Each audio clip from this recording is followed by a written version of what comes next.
Sanibonani molweni ndanamkela kwezase-TV ngesixhosa. KwaDlamini ke uSibongile uyaklina uzosolela izitya ke ekitchen. Kufika uNomalanga. Athi sawubona kitchen girl. Wazithulela ke uSibongile. Te wabuza ke omnye uba hayibo uthule ngoba ungandiva na Sibongile.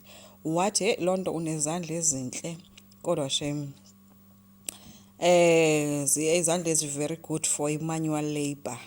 Andithi leyo into vele wayizalelwayo wena. Wathula ke uSibongile.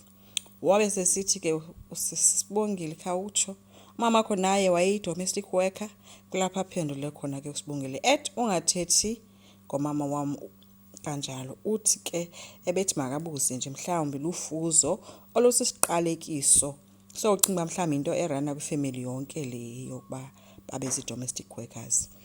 Uvele wamjonga ke uSibo wazithulela. Waqhubeka ke usisi uyafana nawo onke ke amantombazana asemadadini. Wamlungisa ke uSibongile utsho exapho. Wathi omnye noba kuphi nonke nifuna into enye, nifuna iprince ezonikhupha endleleni, umuntu ozokunikhuculula ukungcola. Hayi ke uSibongile wabuza uba ngoku segqibile na.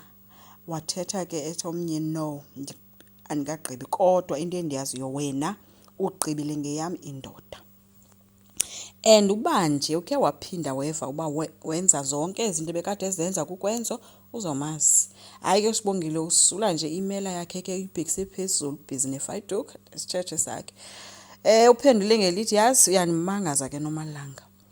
Wathi omnye vele ndinjalo ndinalaa nto umthetho wam. Sibongile umbuze uba uthi ukwenza uyakuthanda andithi.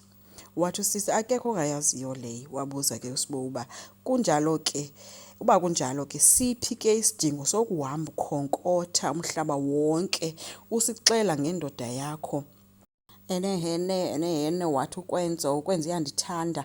Utheni awuzithembi? Wazenza ongevayo ke uNomalanga engathi ufuna ukusabela. Wabe setshilo uSibongile uba ndiyabuza kaloku. Wathi andithi kaloku sithi isingisi u-insecure. Waqala wahlafuna amazambane uNomalanga liphuma emlonyeni. And ke ngoku uSibongile akamphi kwa chance ngoba kaloku if ubuzithemba kusho uSibongile if ubuzithemba ubungeke uhamba usixelela usikhonkothela ngendoda yakho umhlaba wonke ekuthandayo. Wathi emlinganisa ke leave my man alone ukwenza uyangithanda. Nomalanga uthe sathi insecure phofu yambona nje uba uyanqanqazela kwangoku athethayo.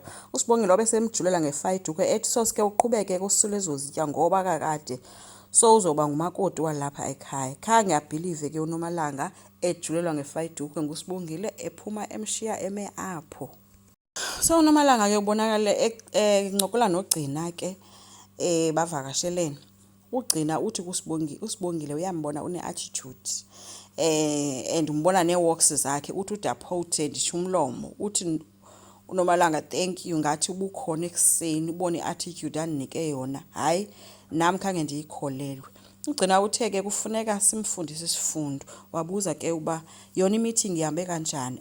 Wabalisa ke uNomalanga uba ukwenza wakhe wenze njani and uSibongile kungasekubi kuye into ehlimbinikayo elusizana nje. Ethi kuphelile kaloku ngoku kuba yi-music akwenza. So omnye besathuka kuba yi-music. Ethi kaloku kwenzo nguye ubeconsulta uSibongile every time ezoba ne-project. Wamkhumbuza ngezitulo ezine-animal print ke. Wavuma omnye esitsho into yoba kwakuyi-idea kaSibongile leya. Wathi remember ukuba kwakuyi-idea kaSibongile uyambona uba bemtyele iyeza nyhani ngoba loku ubevuma kanjani izinto zikaSibongile. Uthi ngubani nje umuntu onengqondo ongadizayina i-animal print. uGcina uthi kanti lonke lixesha nguye i-music akwenza. uNomalanga ubulela ukuba ke ukwenzo uyiphumile ke le kaSibongile into soze aphinde abekhona ngoba noSibongile besezixelela uba uyi-mistress ngoku. uGcina uthe makaveze iintsipho zakhe. Wathi ke xa enziveza wathi uyabona uzuzifake ke zitshone phaa kukwenzo njengokhozi lifuna ifishi emanzini. Ubabonise uba ukwenzo ngowakho ukwenzo ubhilonga kuwe. Avuma ke uNomalanga. After leyo ke uGcina uhambile woncokola noVusi. uVusi yena uthi leyo umuntu wokuthiwa uncamise umuntu ngemistake akayiva and yena ufuna baphume futhi kwiindaba zabantu. What if ukwenza ufuna ukulandela inhliziyo yakhe. uGcina uthi leyo into ayizumnceda ke ekubhataleni izikweleti zakhe. uvusa uthe ke ingenaphi ke ungayenza sense lento ithethayo. Ugcina wabesembalisela ke uba if ukwenza uqhubeka noSibongile kuphelile ngathi. uSibongile nguye ungqondo behind i-designs zikakwenzo. Wabesemkhumbuza ke uba uyayikhumbula naye animal print chair, wathi ke if ukwenzo eqhubeka noSibongile thina okwethu kuphandle. Kodwa ke xa eqhubeka noMalanga sizokwazi ubuhlula.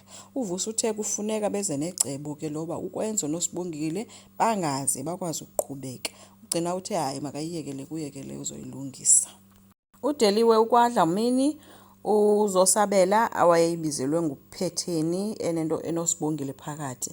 Uthi ke omnye into endikubizele yona la nguSibongile. Uthi omnye wenzeni ngokulo mntana ave utatakhe emspoilile kodwa umbalisele ke ngeyekhisi ke into ngayo yonke nje into. Wahleka kuDeliwe engabhelieve ngoba uthi akamazeli makhwenkwe. Uthe ke akazi kodwa ke uPhetheni uyambonisa ke ifoto. Hayi kuthe asoyibona ke le foto wabila esithi hey lo mntana uzondiphathisa ngesifo senhliziyo. Phofu beke wamane ihleka lento kaSibongile ukuthiwa unamakhwenkwe okanye uncamise umfana. Ayifani kwanoSibongile yonke lento. uPhetheni uthe ke umuntu ungazixelela uba uyamazi kanti awazi kwanto ngaye. Hayi ke uDeliwe ke unolwancumo olungabhiliviyo okanye libhilivayo, but uDeliwe endimaziyo mna le into ingamvuyisa ngoba kuye izomzisela isonke etafileni ngoba kaloku uKwaDlamini kutyetyiwe asazi ke kodwa. Enkosi, ngicela siqhubeke, subscribe, silike, singakhomenta futhi. Bye.